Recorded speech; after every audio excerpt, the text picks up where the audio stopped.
Good evening. Our top story tonight, the New York Giants are sniffing around the quarterback position. The Giants are quite upset that rumors leaked. It's not even rumors, really. It's the truth. But the truth leaked out that JJ McCarthy was in for a visit in New York. And the Giants are not happy about that. But we're also hearing that it's not JJ McCarthy that they had their eyes on to begin with. JJ McCarthy isn't the Giants' guy. Instead, their guy is Jayden Daniels, though the Giants do not expect to get Jayden Daniels. They expect him to be gone in that top three. We expect him to be gone in that top two. Could he be there for the Patriots at three?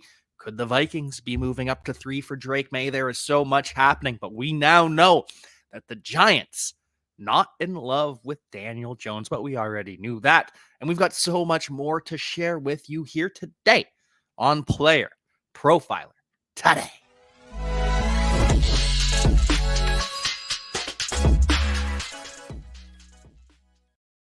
And so we are back, and we are starting things off with the New York Giants, who last week had JJ McCarthy, the quarterback for the Michigan Wolverines, the national champion JJ McCarthy.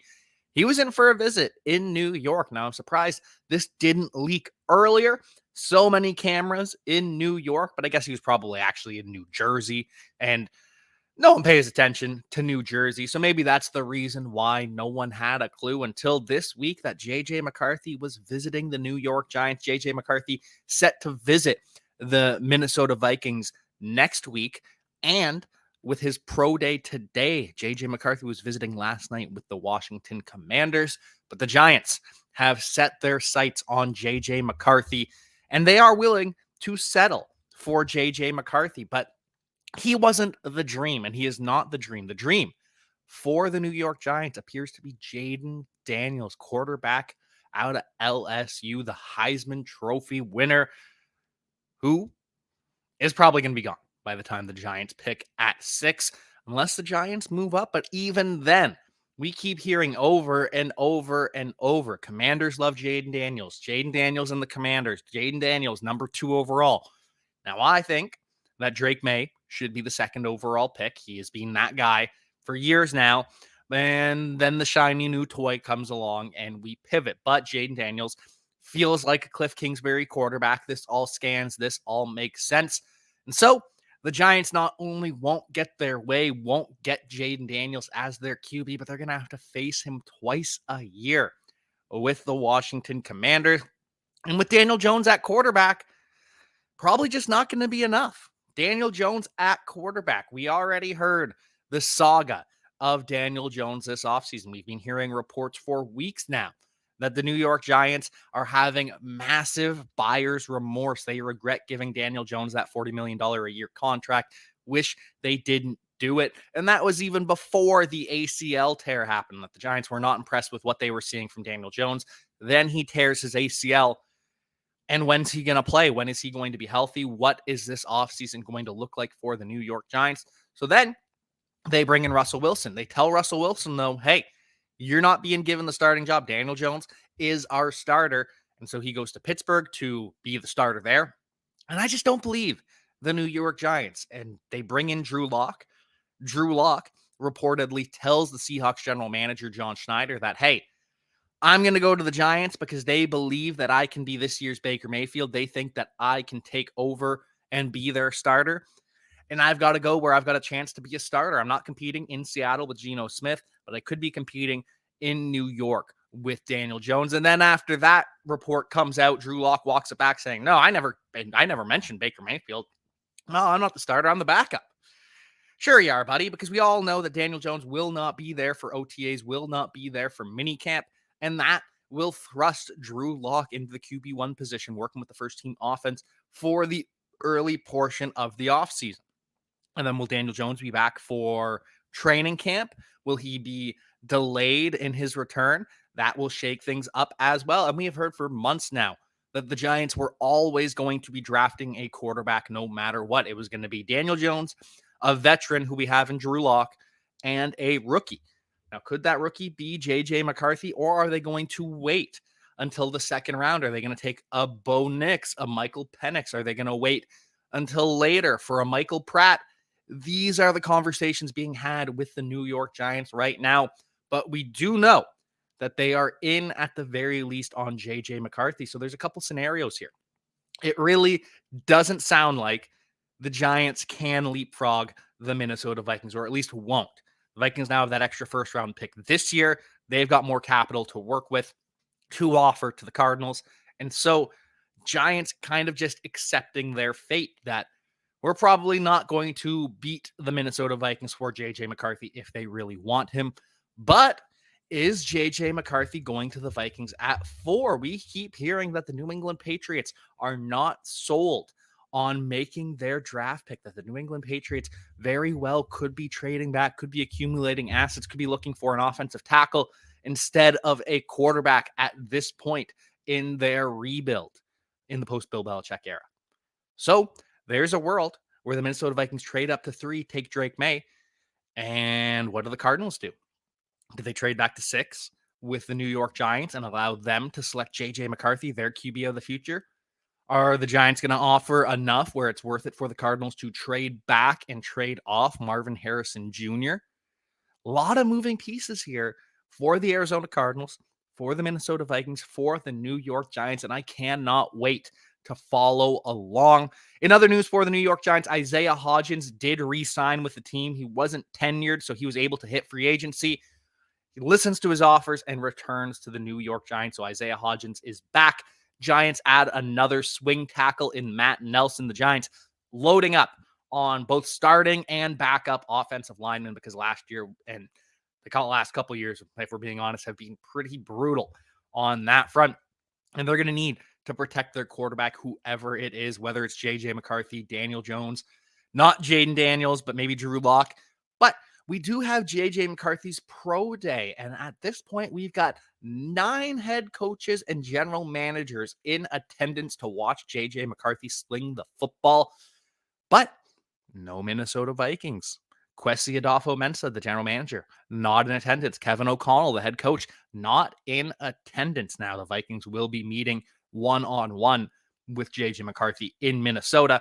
And they did send their QB coach, Josh McCown, and their assistant QB coach to watch the Michigan Pro Day. Are the Vikings giving us missed signals? Is this all a smokescreen? To be determined. But as for the New York Giants, they've got their GM and head coach there. They got their GM and their QB coach there. The Commanders have their general manager, Adam Peters, their head coach, Dan Quinn, and their offensive coordinator, Cliff Kingsbury, and had dinner with JJ McCarthy last night. Meanwhile, the Patriots, GM, head coach, and offensive coordinator, all in attendance for the New England Patriots, all set to watch JJ McCarthy.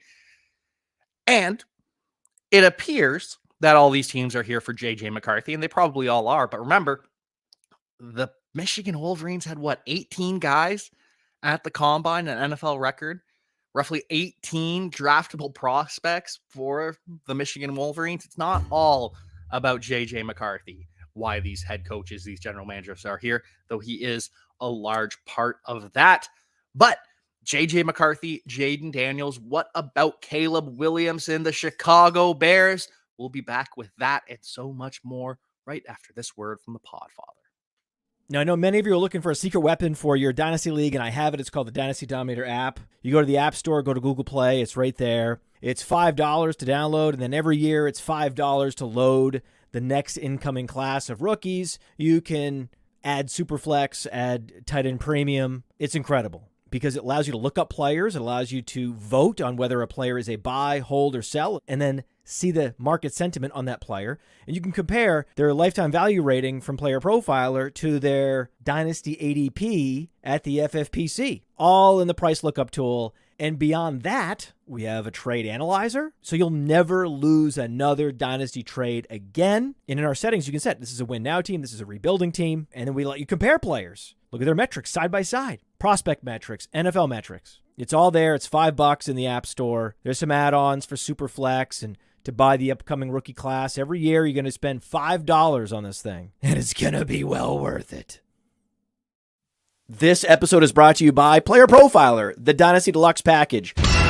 The rankings are the best in the industry. It includes strategy mode where you can say, hey, change the rankings to be win now. Oh, change the rankings to be productive struggle. There's also a draft planner to help you strategize where you should take players because the draft planner also includes ADP. There's a trade finder where we look up on My Fantasy League and we see trades that are done, including a particular player. Then there's a trade analyzer where you can plug in draft picks, players, and we assign a lifetime value to draft picks out 5 years. The best thing about our trade analyzer, it can't be gamed with volume. And there's mock draft data to see right now what's the market for player X versus player Y, including in the fall when very few mock drafts are happening. And our Dynasty guide, the Dynasty Dominator, would cost you $10 on Amazon, but you get it for free with Dynasty Deluxe, and you get our rookie guide for free, a $25 value. So you get all of that for $45. So I mean, it's a great deal. We are back, both the Patriots and the Cardinals looking for great deals to move back potentially. But as for the Chicago Bears picking first overall, we all know it's going to be Caleb Williams. He officially is minus 1,000 to go to the Chicago Bears. We've got Jayden Daniels at plus 1,000 and Drake May plus 1,100. But you knew that. Keenan Allen's not going to Caleb Williams' pro day without some sort of news confirmation from the Chicago Bears with his new team. And for Caleb Williams, all he has to do to be the greatest rookie quarterback in the history of the Chicago Bears, 196 completions. Last year, we saw Kyler Murray complete 176 passes in just 8 games, and Kenny Pickett completed over 200 passes in 12 games. So that seems pretty easy. That seems like a lock for Caleb Williams if he stays healthy. Set the passing record would be 2,193 yards to set the passing record for the Chicago Bears for a rookie quarterback. Zach Wilson in 12 games had over 2,200 yards. Zach Wilson beat that mark in 12 games, and he was benched at one point. Aiden O'Connell had over 2,200 yards passing as well, broke that mark. So all you have to do is be Aiden O'Connell for 11 games, and you're the best quarterback in the history of the Chicago Bears as a rookie. Mac Jones had over 2,100. He didn't quite set the record for the Chicago Bears. We had Kenny Pickett with over 2,000 yards as well. Even Joe Flacco in just 6 games had 1,923 yards. That is pretty close considering just 6 games. So if you can play to the level of Joe Flacco for a couple games or the Aiden O'Connell level for longer, you're the best rookie quarterback ever for the Chicago Bears. Finally, you need 11 touchdown passes. Last year, we saw Joe Burrow in 10 games and Gardner Minshew throw for 15 passes and passing touchdowns, in 16 games for Minshew. Flacco threw 14 touchdown passes in 6 games. Caleb Williams only needs 11. Josh Dobbs had 13 touchdowns in 13 games. Jake Browning in 9 games broke this with 12. Aiden O'Connell had 12 touchdowns. Desmond Ridder had 12 touchdowns. All Caleb Williams has to do is be Bryce Young. Bryce Young, 11 touchdowns last year in 16 games. That is all Caleb Williams needs to be the best passing quarterback that the Chicago Bears have ever had as a rookie. Insane. Absolutely insane. But here we are. This is where we are for the Chicago Bears. I can't wait for them to have a legitimate quarterback. Because right now, it's Jim McMahon, Jay Cutler. It's one of those two. Those are the 2 best quarterbacks in the history of the Chicago Bears. Take your pick. The Bears deserve Caleb Williams. Caleb Williams, I am excited about Caleb Williams. I am a believer that he will figure it out at the NFL level, that he is a star in the making. So good for the Chicago Bears. And I know I'm a Lions fan, and I'm rooting for the Vikings to get Drake May, and I'm rooting for the Chicago Bears with Caleb Williams, but I just like good football. I like teams making good decisions. I will always be rooting for the Lions, and the Lions making the best decisions of all. But I'm excited to see this. I'm excited to see what happens here in the NFL draft. I'm excited to see Caleb Williams with a Chicago Bears uniform. But we have some other quarterback situations that are not quite settled. The Denver Broncos.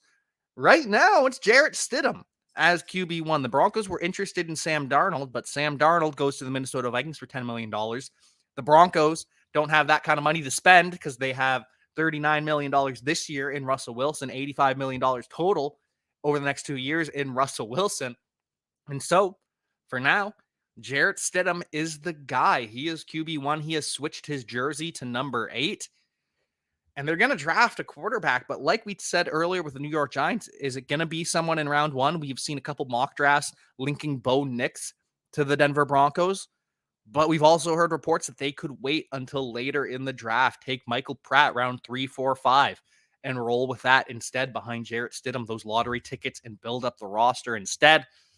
I don't know what's going to happen for the Denver Broncos, but I do know whatever they do, it's not going to be pretty in 2023. It just isn't. The offensive line is up and down, just lost their starting center, overpaid their right tackle and their left guard, just got rid of Jerry Jeudy.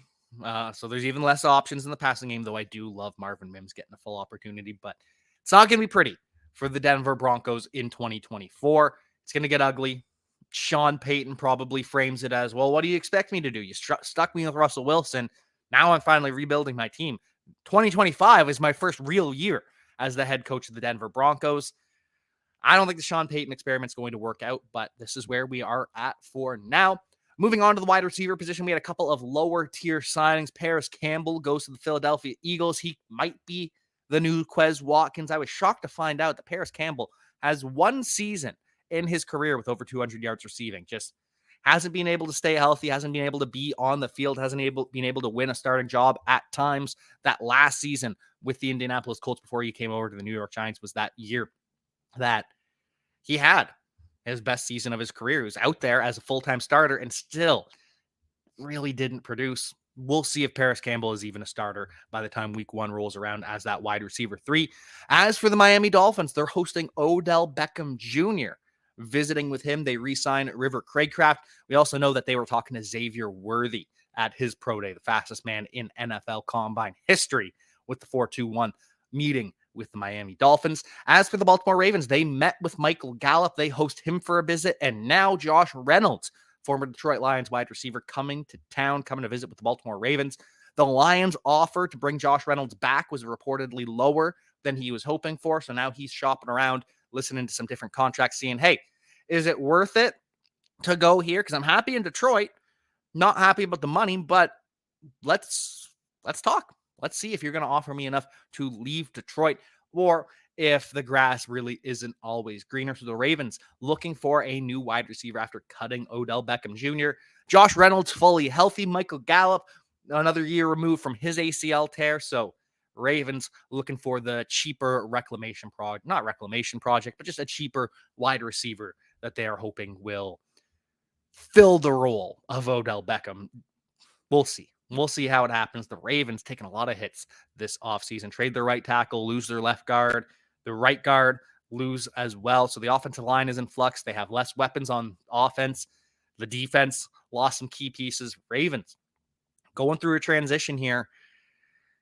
And it sucks that they didn't win that AFC championship, that they didn't go to the Super Bowl. That might have been their best shot. Now with the Kansas City Chiefs looking better in 2024. Also, we've got the New England Patriots. Speaking of wide receiver, Demario Douglas has switched to the number 3. He was wearing 80 last season. Now he's going to be rocking the number 3. And I think that is just a much better fit. Demario Douglas looking like the wide receiver 1 for the Patriots at this point. It's going to be Demario Douglas. It's going to be Kendrick Bourne. And it's going to be KJ Osborne as those top 3. They could absolutely use an influx of talent at the wide receiver position, just like the Chargers could use an influx of talent both at the wide receiver position and the running back position. But the Chargers in the media are telling us, hey, we're good at running back. We've got Gus Edwards. He's our bell cow. He's our goal line back. He's the finisher that we have been looking for. Gus Edwards getting a lot of high praise from the Los Angeles Chargers. In reality, he's going to be a 12 to 16 carry game type of guy. Might have 50 yards rushing, might have 100 yards rushing, might have no touchdowns, might have 3 touchdowns. Gus Edwards is going to be that boom bust kind of running back, the goal line back, the best ball type that we love, or he could just be a solid RB2 with his spike weeks, or they could add Blake Corum, because Blake Corum did a pretty good job in the Gus Edwards role at Michigan. He had a lot of short yardage touchdowns with the Michigan Wolverines. He's happy to play that Gus Edwards role. So is Gus Edwards going to be relegated behind Blake Corum, who is a smaller back, but does have the BMI? There are a lot of questions here with the Los Angeles Chargers. We also, at the running back position, have Alexander Madison. He's been assigned his jersey number, and he's going to be wearing 25 once again, the number he wore for his first couple seasons with the Minnesota Vikings before switching to that number 2 once the jersey numbers were changed up and you were allowed to wear single digits as a running back. So a lot of new faces in a lot of new places. Final couple notes at defense. We've got CJ Henderson signing with the Houston Texans, former top 10 pick, now with the Houston Texans after flaming out with the Jaguars, flaming out with the Carolina Panthers. Gets to join Derek Stingley, who was drafted in that top 3. Jeff Okudah, who was drafted in that top 3. Now we get CJ Henderson. So lots of first-round talents with the Houston Texans. Only Derek Stingley has really fully put it together at this point in his career. But CJ Henderson, Jeff Okudah, going to be looking to rebound after a rough couple of seasons. The Lions moved on from Cam Sutton, their former starting cornerback, after he was involved and he was charged, or a warrant was out for his arrest for domestic violence. Lions have moved on from Cam Sutton. There is no place for that in the NFL, no place for that with the Detroit Lions. So the Detroit Lions making the correct decision here and moving on as soon as this kind of information comes to light. So Detroit Lions going to be looking for a new starter at corner. Maybe it's Amik Robertson, who they did sign earlier this offseason. He was signed to be that cornerback 3. So the Lions have some decisions to make. The 49ers have some decisions to make as well, with Julian Blackmon visiting. They're starting safety from last year. Tayshaun Gibson is a free agent, so the 49ers could be looking to make a swap at the safety position. Safeties just not getting their due in free agency. The safeties have been disrespected. They've been asked to take pay cuts. They've been outright cut. And pretty much none of them, other than Xavier McKinney, are getting paid. Everyone else is having to settle in this market for safety. Safety's quickly becoming the new running back, where they're underpaid and underappreciated. Final news and notes across the NFL. This is not player related. This is rules related.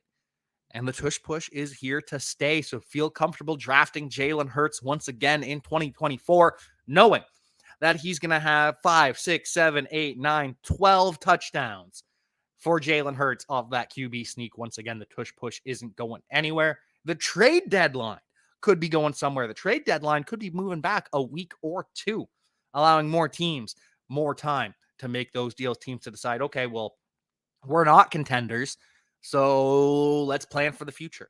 Let's acquire assets now, because that's the situation the Commanders were in. The Commanders were still in it, but everyone knew they weren't. So the Commanders trade Chase Young, trade Montez Sweat, and then end up with that second overall pick. Commanders make the correct decision, but not every team does. Sometimes teams think, we can compete. We just need things to go our way, when they should be blowing it up.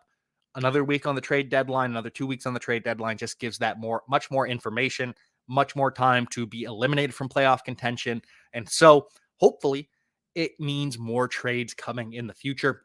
Though with that trade, or with the trade deadline potentially changing, we may be trading it out for some not so good rules, or at least some rules that are going to be frustrating. The hip drop tackle, which I'm fine seeing eliminated from the game. Too many injuries, like we saw with Tony Pollard, like we've seen with so many high ankle sprains, so many broken legs. I understand why the NFL wants to ban the hip drop tackle. It is objectively causing more injuries than other types of tackles, and rugby has been able to legislate this out of the game. My worry comes with the NFL referees, because we know how bad they can be. We know how inconsistent rules can be applied and how much of a swing they can have on the game. So I'm happy to see the hip drop tackle phased out of the game. I'm not fully optimistic on how the referees will implement that. And I just know that the fans are going to be furious once we have Patrick Mahomes. It's third down, 3rd and 15. All right, complete the pass for 3 yards. It's 4th and 12. But oh, wait, what's that? Flag on the field, hip drop tackle, first down, Kansas City Chiefs. You know that's coming. You know that's going to happen. And you know the people are going to be absolutely furious. But that's what the NFL is trending towards. The NFL also trending towards changing their kickoff as well, making it more of that XFL style game where the kicker is back, the kickoff team way up forward, so no one gets that full running 40-yard dash that we see in current kickoffs, and no one can actually move until the ball is touched by the returner. It's going to be interesting. XFL and UFL now, kickoffs, pretty exciting. We've seen them return for touchdowns as well. We're going to see more returns. There will be less collisions, but could be a lot of fun. So it's not all good when it comes to the rule front. Hip drop tackle is going to frustrate a lot of people, but tush push staying, that's a good thing. Trade deadline potentially moving back is the best news, and kickoff changing could be fun. And it's the offseason. Isn't that what it's all about? It's time to have fun as we ramp up for the 2024 NFL season. From the Podfather to you, I deeply appreciate you tuning in. And many ask, what can I do? What can I do to help support the hosts, the research they do, the production costs? Go to PlayerProfiler.com, Dynasty Deluxe, World Famous Draft Kit, Rankings, DFS Dominator, and of course, Data Analysis. Subscribe to any one of those, and you support all of us and take Player Profiler to the moon.